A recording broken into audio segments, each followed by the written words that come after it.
I'd foreseen too, and to King Edward and Derby with soldiers. Since they refuse our proffered league, my lord, and will not ope their gates and let us in, we will entrench ourselves on every side, that neither victuals nor supply of men may come to succor this accursed town. Famine shall combat where our swords are stopped. Enter 6 poor Frenchmen. The promised aid that made them stand aloof is now retired and gone another way. I will repent them of their stubborn will. But what are these poor ragged slaves, my lord?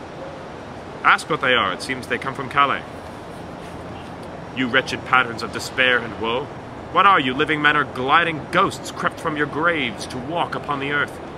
No ghost, my lord, but men that breathe a life, far worse than is this quiet sleep of death. We are distressed poor inhabitants, that long have been diseased, sick and lame.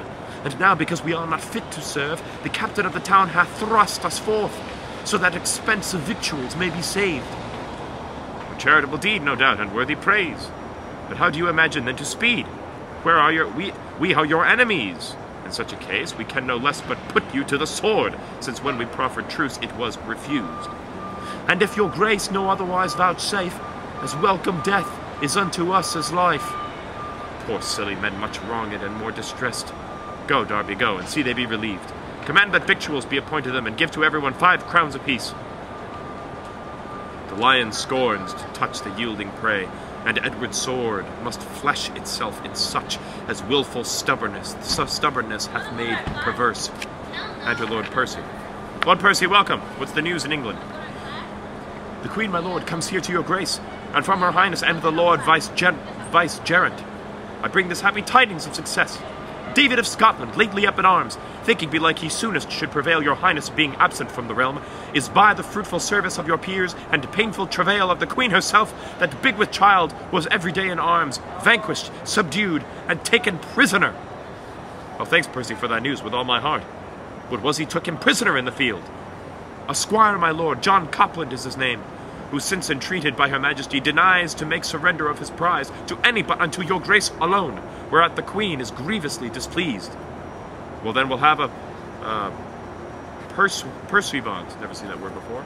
Well, then we'll have a pursuivant dispatched to summon Copland hither out of hand, and with him he shall bring his prisoner king.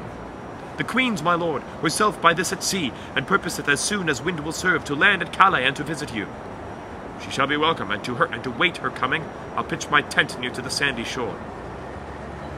Enter a French captain.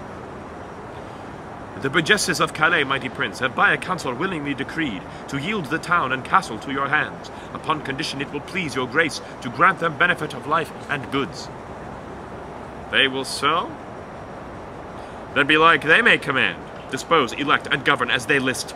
No, sirrah, tell them, since they did refuse our princely clemency at first proclaimed, they shall not have it now, although they would.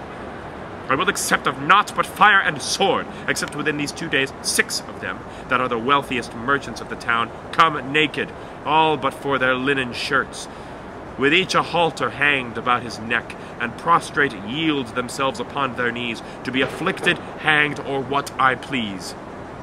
And so you may inform their masterships. Why, this it is to trust a broken staff. Had we not been persuaded John our king would with his army have relieved the town, we had not stood upon defiance so. But now 'tis past that no man can recall, and better some do go to wrack than all.